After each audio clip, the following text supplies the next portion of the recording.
Hello everyone. Today we are going to start the topic human circulatory system. This is the first video of this topic, and in today's video we are going to discuss about the blood. दोस्तों सबसे पहले देखते हैं कि blood क्या होता है. What is blood? दोस्तों ब्लड एक रेड कलर्ड लिक्विड होता है which is circulating in our body. दोस्तों ये एक टाइप का कनेक्टिव टिश्यू होता है. दोस्तों अगर हम इसके फंक्शंस की बात करें तो ये बॉडी के एक पार्ट से दूसरे पार्ट तक बहुत सारे सब्सटेंसेस का ट्रांसपोर्ट करता है. और दूसरा जो इसका सबसे इम्पोर्टेंट काम है, इसके अंदर कुछ स्पेशल टाइप के सेल्स होते हैं जो हमको विभिन्न प्रकार की बीमारियों से, विभिन्न प्रकार के रोगों से, विभिन्न प्रकार के पैथोजेंस से हमें बचाते हैं. It provides defence against different kind of pathogens. It provides immunity. चलो दोस्तों अब देखते हैं ब्लड की कंपोजिशन. ब्लड के अंदर क्या क्या होता है. दोस्तों ब्लड दो पार्ट से मिलकर बना होता है. एक होता है इसका लिक्विड पार्ट और दूसरा होता है इसका दोस्तों सेलुलर पार्ट. दोस्तों जो लिक्विड पार्ट होता है या उसको फ्लूइड भी बोल सकते हैं, लिक्विड पार्ट और the fluid part of the blood. इसका जो दोस्तों मेन कंपोनेंट होता है दोस्तों उसका नाम होता है ब्लड प्लाज्मा. और दोस्तों जो सेलुलर पार्ट होता है उसके अंदर मुख्य रूप से तीन टाइप की सेल्स मिलती है: red blood sales, white blood cells and platelets. अब देखते हैं दोस्तों ब्लड प्लाज्मा क्या होता है और जो डिफरेंट टाइप की सेल्स होती है उनका क्या फंक्शंस रहता है. सबसे पहले बात करते हैं दोस्तों प्लाज्मा के बारे में. प्लाज्मा क्या होता है? What is blood plasma? दोस्तों ये ब्लड का लिक्विड या फ्लूइड पार्ट होता है. ये कलरलेस, पेल येलोइश या स्ट्रो कलर का होता है. अगर दोस्तों हम इसकी कंपोजिशन की बात करें तो दोस्तों इसके अंदर जो मेजर पार्ट होता है वो होता है दोस्तों लगभग 90% के अराउंड इसमें वाटर होता है. और दूसरे जो डिजोल्ड सब्सटेंसेस रहते हैं उनमें दोस्तों हो सकता है इसके अंदर ग्लूकोज भी डिजोल्ड में रहता है, डिजोल्ड स्टेट में रहता है. इसके अंदर प्रोटीन्स हो सकते हैं, इसके अंदर लिपिड्स होते हैं, अमाइनो एसिड्स होते हैं, डिफरेंट टाइप के सॉल्ट्स होते हैं, हार्मोन्स होते हैं, ऑक्सीजन और कार्बन डाइऑक्साइड भी ब्लड प्लाज्मा के अंदर डिजोल्ड स्टेट में मिलती है. और इसके अंदर दोस्तों इनके अलावा भी बहुत सारे टाइप के सब्सटेंसेस हो सकते हैं. दोस्तों आपने डेली लाइफ में ब्लड प्लाज्मा और सीरम इन दो वर्ड्स के बारे में बहुत सुना होगा, ब्लड प्लाज्मा एंड सीरम. चलो देखते हैं दोस्तों ब्लड प्लाज्मा क्या होता है और ब्लड सीरम क्या होता है, दोनों में डिफरेंस क्या होता है. दोस्तों जैसे कि मैंने आपको अभी बताया, जो वाटर का जो लिक्विड पार्ट होता है उसको हम ब्लड प्लाज्मा बोलते हैं. जैसा कि दोस्तों ये हमारे पास फ्रेश ब्लड है. अगर हम इसमें से दोस्तों जो सेलुलर पार्ट है, जो ब्लड की सेल्स है, WBC, RBC और प्लेटलेट्स, अगर हम उनको सेंट्रीफ्यूज के द्वारा रिमूव कर देते हैं तो जो दोस्तों पीछे जो पोर्शन बचता है उसको हम ब्लड प्लाज्मा बोलते हैं. और अब देखते हैं दोस्तों ब्लड सीरम क्या होता है. What is blood serum?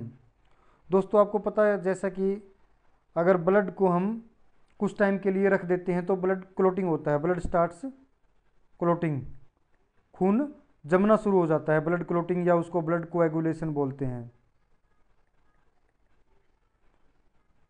दोस्तों जब ब्लड कोएगुलेट होता है या ब्लड क्लोटिंग होता है तो उसके अंदर जो क्लोट बनता है, क्लोटिंग के बाद दोस्तों जो खून का थक्का जमता है, जो क्लोट जमता है, उसके अंदर जो ब्लड के अंदर जितने भी टाइप के सेल्स होते हैं, WBC, RBC और प्लेटलेट्स, वो उस क्लोट के अंदर ट्रैप हो जाते हैं. इन सेल्स के साथ साथ दोस्तों बहुत टाइप के जो प्रोटीन्स होते हैं वो भी इन सेल्स के बीच में, इस क्लोट के बीच में ट्रैप हो जाते हैं. तो दोस्तों ये जो ब्लड सेल्स प्लस प्रोटीन का जो क्लोट बना है, इसके अलावा जो लिक्विड पोर्शन बचता है सीरम का, उसको ब्लड का, उसको सीरम बोलते हैं, ब्लड सीरम. तो दोस्तों आई होप आपको ब्लड प्लाज्मा और ब्लड सीरम में डिफरेंस समझ में आ गया होगा. ब्लड से अगर हमको प्लाज्मा सेपरेट करना है तो हम सिर्फ फ्रेश ब्लड लेते हैं और उसको इमीडिएटली सेंट्रीफ्यूज कर देते हैं. तो उसमें से जो सेलुलर पार्ट होता है वो अलग हो जाता है और जो लिक्विड पार्ट होता है वो अलग हो जाता है, उसको ब्लड प्लाज्मा बोलते हैं.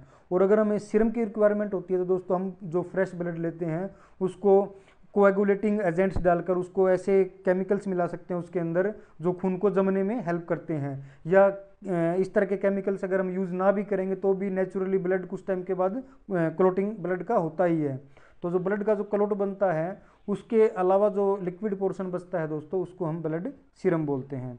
तो दोस्तों जो डिफरेंट टाइप के जो टेस्ट होते हैं वो ब्लड के, वो कुछ ब्लड प्लाज्मा के ऊपर कंडक्ट किए जाते हैं, कुछ ब्लड सीरम के ऊपर कंडक्ट किए जाते हैं। आई होप आपको ब्लड प्लाज्मा और सीरम में डिफरेंस बहुत अच्छे से समझ आ गया होगा। अब दोस्तों जो ब्लड का जो सेलुलर पार्ट है उसके बारे में हम डिस्कस करते हैं। तो जो सबसे इंपॉर्टेंट सेल्स जो दोस्तों ब्लड के अंदर होती है उनका नाम होता है दोस्तों रेड ब्लड सेल्स। इनको हम एरिथ्रोसाइट्स भी बोलते हैं। एरिथ्रो का मतलब होता है दोस्तों रेड, तो these are also known as erythrocytes. इनकी दोस्तों अगर हम शेप की बात करें दोस्तों, इनकी जो शेप होती है वो बाइकनकेव डिस्क की शेप में होती है। जैसा कि ये कोई डिस्क है और अगर हम इसको साइड से प्रेस करते हैं तो ये जो शेप आती है इसको हम बाइकनकेव डिस्क बोलते हैं। इसकी जो शेप होती है दोस्तों बाइकनकेव डिस्क की जैसी होती है। और जो बहुत इंपॉर्टेंट चीज़ है दोस्तों इसके बारे में वो ये है कि इसके अंदर न्यूक्लियस एब्सेंट रहता है। दोस्तों इनका जो लाइफ स्पैन होता है वो अप्रोक्सीमेटली ये 120 डेज तक जिंदा रहती है हमारे ब्लड के अंदर। और दोस्तों अगर हम इसके रेड कलर की बात करें तो इसके अंदर एक पिगमेंट प्रेजेंट रहता है दोस्तों जिसको हम बोलते हैं हीमोग्लोबिन। इस हीमोग्लोबिन की प्रेजेंस की वजह से ही दोस्तों जो रेड ब्लड सेल्स का जो कलर होता है और जो ब्लड का जो रेड कलर होता है वो इसी की वजह से होता है। दोस्तों जो हीमोग्लोबिन होता है वो जो इसका जो सबसे इम्पोर्टेंट काम है ये ब्लड के अंदर ऑक्सीजन ट्रांसपोर्ट का काम करता है। ये ऑक्सीजन के साथ कंबाइन करके, जैसा कि आपको मैंने रेस्पिरेशन वाले चैप्टर में बताया था, ऑक्सी हीमोग्लोबिन नाम का एक कंपाउंड बनाता है जो ब्लड के अंदर ऑक्सीजन ट्रांसपोर्ट करने का काम करता है। दोस्तों जो रेड ब्लड सेल्स के या एरिथ्रोसाइट्स के जो बनने का जो प्रोसेस होता है उसको बोलते हैं हम दोस्तों एरिथ्रोपोइसिस, और ये होता है दोस्तों बोन मैरो के अंदर। Process of formation of red blood cells that is erythropoiesis takes place in the bone marrow. अब बात करते हैं दोस्तों वाइट ब्लड सेल्स के बारे में। दोस्तों हम इनको ल्यूकोसाइट्स भी बोल सकते हैं। इनकी जो दोस्तों शेप होती है वो या तो स्फेरिकल होती है या इस तरीके से इरेगुलर शेप भी हो सकती है। दोस्तों इनका जो मेन फंक्शन होता है वाइट ब्लड सेल्स का वो होता है दोस्तों defence against diseases, infectious diseases which is known as immunity. These are the cells which are responsible for protecting us from different kind of pathogens. और दोस्तों अगर हम टाइप्स की बात करें तो जो वाइट ब्लड सेल्स होती है WBCs होती है ये मुख्य तौर पर 5 टाइप की होती है: monocyte, lymphocyte, eosinophil, basophil and neutrophil. अब सबसे लास्ट में बात करते हैं दोस्तों प्लेटलेट्स की।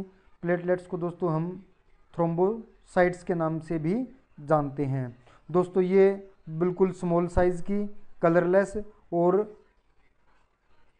नॉन न्यूक्लिएटेड सेल्स होती है, जो कि इनके अंदर, जिसका मतलब है नॉन न्यूक्लिएटेड मतलब इनके अंदर जो न्यूक्लियस होता है वो एब्सेंट होता है। और दोस्तों जब बोन मैरो के अंदर जो डिफरेंट दूसरी जो सेल्स बन रही होती है उस टाइम कुछ, जैसा कि आपको मैं डायग्राम के हेल्प से समझाऊं तो जैसा कि ये सेल है, ये सेल जब बोन मैरो के अंदर डिवाइड होती है इससे 2 सेल बनती है। दोनों के अंदर सेल डिवीजन की प्रोसेस हमने अपने 9th क्लास के अंदर बहुत अच्छे से स्टडी करी होगी। जब एक सेल 2 सेल में डिवाइड होती है तो दोनों के अंदर न्यूक्लियस प्रेजेंट रहता है।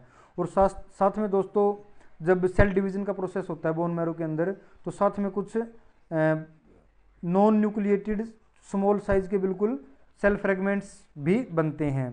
तो दोस्तों ये जो प्लेटलेट्स होती है वो इसी टाइप की सेल डिवीजन के टाइम जो बने हुए जो स्मॉल सेल फ्रेगमेंट्स होते हैं उनको हम प्लेटलेट्स या थ्रोम्बोसाइट्स बोलते हैं। अगर दोस्तों हम इनके फंक्शन की बात करें तो दोस्तों जो ब्लड का जो कोएगुलेशन का प्रोसेस होता है या ब्लड क्लोटिंग का प्रोसेस होता है तो प्लेटलेट्स उसमें हेल्प करते हैं। These cells that is platelets help in coagulation of blood. दोस्तों जैसा कि ये कोई ब्लड वेसल है, अगर इसमें कोई इंजरी होती है और यहाँ से ब्लड बाहर आना स्टार्ट हो जाता है तो जो थ्रोम्बोसाइट्स या प्लेटलेट्स होते हैं they immediately rush to the site of injury and help in formation of blood clot और द प्रोसेस ऑफ कोएगुलेशन, जिसकी वजह से इमीडिएटली जो वहाँ पर ब्लीडिंग हो रही होती है वो रुक जाती है। आज की वीडियो में दोस्तों बस इतना ही। नेक्स्ट वीडियो में हम next human circulatory system that is human heart, blood pumping, circulation of blood, arteries, veins, blood capillaries, इनके बारे में डिटेल में स्टडी करेंगे। Thanks for watching. Please subscribe to our channel. Bye bye.